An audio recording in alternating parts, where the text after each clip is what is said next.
Hello friends, welcome to the my YouTube channel. जैसा कि आप लोग सब जानते होंगे कि जो यूटेट की फॉर्म है वो आ चुके हैं और उसकी जो परीक्षा है वो 29 सितंबर को रखी गई है। तो 29 सितंबर को आपका यूटेट पे का पेपर होना है, चाहे यूटेट फर्स्ट का पेपर है चाहे यूटेट सेकंड का पेपर है। तो आज जो मैं आपके लिए पेपर लेके आई हूँ वो लेके आई हूँ 2019 का पेपर है। और उसका जो मैथ्स वाला पार्ट है वो आपको मैं सॉल्यूशन करवाऊँगी। और ये जो सॉल्यूशन होगा ये आपको समझ में भी आ जाएगा। और जो क्वेश्चन होंगे उससे आपको ये पता लग जाएगा कि जो क्वेश्चन आते हैं वो किस तरीके के आते हैं और किस तरीके के क्वेश्चन आपके आते हैं, कैसे आप उन क्वेश्चनों को अटेम्प्ट करोगे।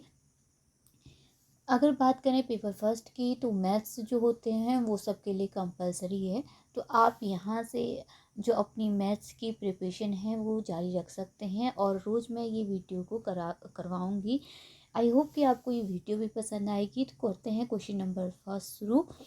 तो 4/9 10/21 तथा 20/63 का महत्तम समावर्तक क्या होगा। यानी कि what is the HCF of 4/9 10/21 and 20/63 का आपको क्या निकालना है, एचसीएफ निकालना है।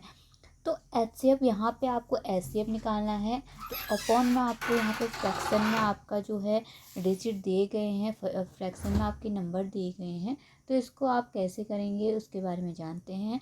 तो अगर आपको यहाँ पे कभी भी अगर आपका क्वेश्चन ऐसे आता है जो फ्रैक्शन में आपको दिया हो तो उसको उस पर वहाँ पे एचसीएफ भी निकालना पड़ेगा और एलसीएम भी निकालना पड़ेगा। अगर पर्टिकुलर वन नंबर दिया हो जैसे आपका 20,30,31 इस तरीके का नंबर दिया है और इसका एचसीएफ या एलसीएम पूछा है तो इसमें आप सिर्फ एलसीएम या एचसीएफ ही निकालोगे। लेकिन अगर आपको कोई चीज़ जो है फ्रैक्शन में दे रखी है, अपॉन में दे रखी है, जैसे यहाँ पे ये क्वेश्चन ही दिया है ये अपॉन में है तो यहाँ पे आपका एलसीएम भी निकलेगा और एचसीएफ दोनों यहाँ पे निकालना पड़ेगा। तो ये कॉन्सेप्ट आपको याद रखना ही पड़ेगा कि अगर आपकी कोई भी चीज़ फ्रैक्शन में दी है, अगर आपको एचसीएफ या एलसीएम कोई भी चीज़ निकालनी है तो आपका उसमें दोनों ही निकालना पड़ता है। तो अगर इसमें आपका एचसीएफ दिया है तो एचसीएफ यहाँ पे कहाँ है निकालने के लिए। तो हम पहले जो ऊपर के नंबर होंगे, जैसे यहाँ पे 4 दिया है अपॉन के ऊपर 10 दिया है अपॉन के ऊपर 20 दिया है अपॉन के ऊपर, तो इनका क्या निकालेंगे, एचसीएफ निकालेंगे। इनका निकालेंगे हम एचसीएफ, ठीक है। और जो अपॉन के नीचे आपके डिजिट या नंबर होंगे 9, 21, 63, तो इसके क्या निकालेंगे, एलसीएम निकालेंगे। तो नीचे अपॉन में एलसीएम निकालेंगे, अपॉन के ऊपर वाले जो नंबर होंगे उनके निकालेंगे, एचसीएफ निकालेंगे। अगर यहाँ पे आपको एचसीएम ना पूछ के एलसीएम पूछा जाता तो उसी का उल्टा हमको करना पड़ेगा। एलसीएम बोला गया है तो ऊपर के डिजिट का एलसीएम और नीचे के डिजिट का एचसीएफ हमको निकालना होगा। तो इतनी चीज़ आपको याद रखनी है, यही कॉन्सेप्ट इस क्वेश्चन में है। चाहे किसी भी तरीके का क्वेश्चन आए आपको बस कॉन्सेप्ट याद रखना है कि उसका कॉन्सेप्ट क्या होने वाला है। तो यहाँ पे अब मैंने आपको कॉन्सेप्ट बता दिया है। तो यहाँ पे एचसीएफ आपको निकालना है ऊपर वाले डिजिट का। 4, 10, 20 का क्या निकालना है आपको, एचसीएफ निकालना है। अब एचसीएफ कैसे निकालोगे उसके बारे में जानते हैं। तो सबसे पहले आपको मैं जो है फैक्टर विधि से इसका कर रही हूँ अभी। तो सबसे पहले आपको ये ध्यान रखना है एचसीएफ निकालने के टाइम पे कि तो जो तीनों डिजिट है वो किसी एक ऐसी संख्या को आपको लेना है जो तीनों संख्या को डिवाइड करे, ठीक है। जैसे यहाँ पे अगर मैं 2 यहाँ पे लूँ तो 2 क्या कर रहा है, सबको डिवाइड कर रहा है। लेकिन अगर मैं यहाँ पे 3 लूँगी तो 3 तो इसको डिवाइड नहीं करेगा, इसको भी नहीं करेगा। अगर मान लेती हूँ यहाँ पर 27 होता, इसी को डिवाइड करता। तो ऐसा नहीं करना है। तो एचसीएफ निकालने के लिए जितने भी आपके डिजिट एचसीएफ के अंदर आते हैं उनको क्या करना है, आपको डिवाइड करना है और वो सारे जो नंबर हैं वो क्या होने चाहिए, डिविजिबल होने चाहिए। तो यहाँ पे आपको 4 दिया है, 10 दिया है, 20 दिया है। तो यहाँ पे एचसीएफ पहले 2 से स्टार्ट करते हैं। 2 2 ज़ा 4, 2 5 ज़ा 10, 2 10 ज़ा 20, ओके। अब यहाँ पे आपको नीचे देखने को मिल रहा है ये तो 2 है, ये 5 है, ये 10 है। अगर मैं यहाँ से 2 से इसे डिवाइड करती हूँ तो ये डिवाइड नहीं होगा। अगर मैं 3 से करूँ तो 3 से तो कोई डिवाइड नहीं होगा, 4 से करूँ तो होगा ही नहीं, 5 से करूँ तो 5 से ये होगा, लेकिन ये नहीं हो रहा। जबकि मैंने आपसे कहा है कि एचसीएम में क्या करते हैं, आपका जो जितने भी आपके वहाँ पे नंबर्स हैं वो क्या करना चाहिए, उसको डिवाइड करना चाहिए। तो यहाँ पे आपका एचसीएफ जो होगा ओनली 2 होगा। अगर यहाँ पे कोई अदर संख्या आती और वो वहाँ पे डिवाइड करती, तो आप क्या करते, जैसे यहाँ पे 3 से अगर ये हो जाता, ये मैंने मान रखा है कि 3 से हो जाता, तो आपका एचसीएफ आ जाता 2 3 6 आ जाता। लेकिन अभी ऐसा नहीं है, यहाँ पे ओनली 2 से ही यहाँ पे डिविजिबल है, तो 2 क्या आ जाएगा, आपका एचसीएफ आ जाएगा। तो आपका जो एचसीएफ है वो आ जाएगा 2। अब नीचे वालों को क्या निकालना है, हमें एलसीएम निकालना है। तो 9, 21, 63। तो इसको आपको क्या करना है, डिवाइड करना है। चाहे आपका एलसीएम क्या होता है कि आपका कोई भी संख्या डिवाइड हो सकती है, एक संख्या भी हो सकती है डिवाइड, 2 संख्या भी हो सकती है, जो तीनों की संख्या आपको दी है वो डिवाइड हो सकती है। तो जैसे ही यहाँ पे 2 से डिवाइड करो, 2 से तो कोई डिवाइड होगा ही नहीं, ना 9 होगा, ना 21 होगा, ना 63 होगा। लेकिन यहाँ पे अगर मैं 3 से डिवाइड करती हूँ तो 3 3 ज़ा 9 हो गया, 3 7 ज़ा 21 हो गया, 3 2 ज़ा 6, 3 1 ज़ा 1, 3 1 ज़ा 3। ओके, अब उसके बाद हम यहाँ पे आपका आ गया 3 से दोबारा डिवाइड करती हूँ तो 3 1 ज़ा 3, 7 नहीं होगा, ऐसे ही लिख देंगे इसको। उसके बाद 3 7 ज़ा 21 हो गया। उसके बाद लास्ट यहाँ पे भी 7 है, यहाँ पे भी 7 है, तो 7 से करती हूँ 1 1, यहाँ पे 7 1 ज़ा 1, 7 1 ज़ा 1। जब तक यानी कि एलसीएम में जब तक आपका लास्ट में जो है 1 1 नहीं आ जाए, तब तक आपको क्या करना है, उसको सॉल्व करते ही रहना है। तो यहाँ पे मेरा लास्ट में यहाँ पे 1 1 आ चुका है। तो अब हमारा एलसीएम क्या आ जाएगा, जो तीनों हमारी जैसे 3 आया 7 है, इन तीनों को क्या करना है, हमको मल्टीप्लाई करना है। तो 3 × 3 × 7, ये क्या होगा, हमारा एलसीएम हो जाएगा। ठीक है, ये हो जाएगा हमारा एलसीएम। एलसीएम क्या आया था, सॉरी एचसीएफ क्या आया था, 2 आया था, एलसीएम आ गया ये। अब मैंने बताया कि कोई चीज़ फ्रैक्शन में दी हो तो उसका जो एचसीएफ होगा, एचसीएफ क्या होगा, एचसीएफ बट्टे क्या होगा, एलसीएम हो जाएगा। तो एचसीएफ हमारा आ रहा था 2 एंड एलसीएम आ रहा है 3 × 3 × 7। तो 2/3 हो गया, 9 7 जा कितना हो गया, 9 7 जा आपका हो गया 63। तो यहाँ पे आंसर क्या आ गया हमारा, ऑप्शन नंबर 2 यानी कि बी, 2/63 इसका क्या होगा, एचसीएफ होगा। अगर इसी प्रकार से अगर एलसीएम आपको दिया होता तो उसका उल्टा होता आपका, पहले आपको एलसीएम निकालना पड़ता, उसके बाद एचसीएफ निकालना पड़ेगा, फिर उसको डिवाइड करना, कोई चीज़ कट रही है तो वहाँ पर उसको आप काटनी पड़ेगी। ठीक है, आई होप कि आपको समझ में आ गया होगा। अब करते हैं क्वेश्चन नंबर अगला। यदि ए बी सी का माध्य m है तथा A B plus B C plus C A square to 0 है, तो A square B square C square का माध्य क्या होगा।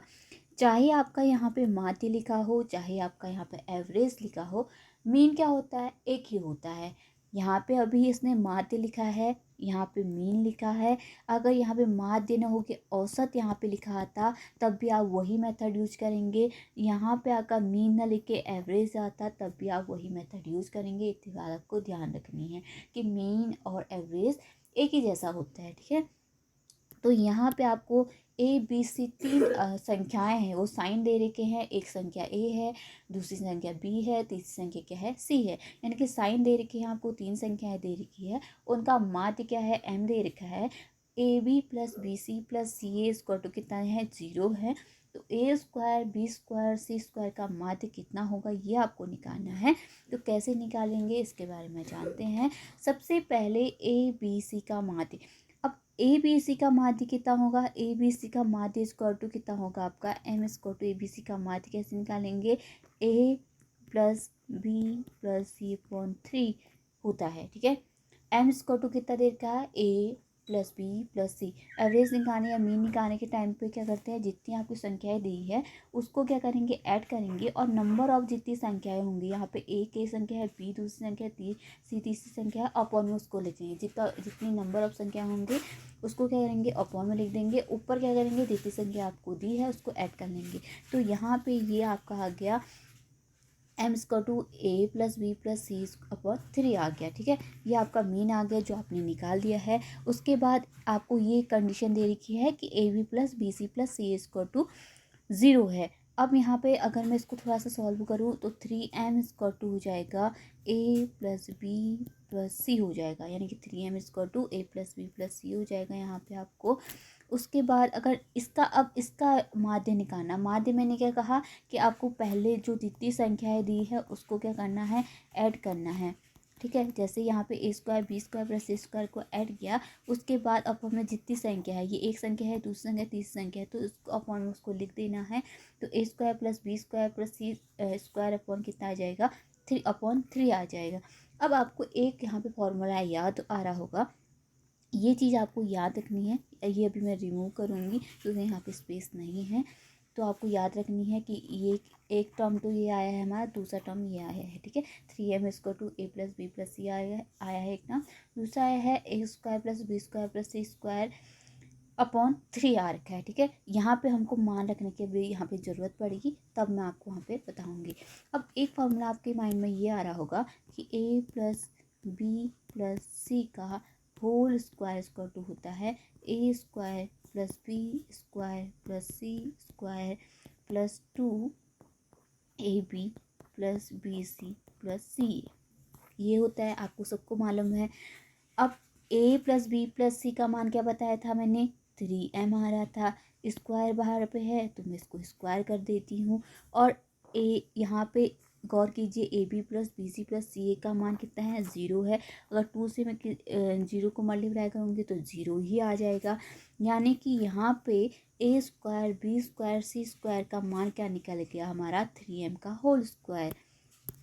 ए square plus B square plus C square square to कितना निकलेगा, 3m का होल स्क्वायर। 3m का होल स्क्वायर कितना आएगा, 9m का होल स्क्वायर, ये आ जाएगा।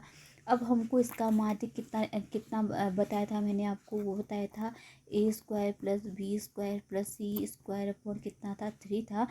तो A plus B plus C square का मान कितना है, 9m का स्क्वायर अपॉन कितना है, 3। तो 3 3 ज़ा 9, तो 3m का स्क्वायर, यानी कि ऑप्शन नंबर बी क्या आ जाएगा, इसका राइट आंसर आ जाएगा। आई होप कि आपको समझ में आ गया होगा।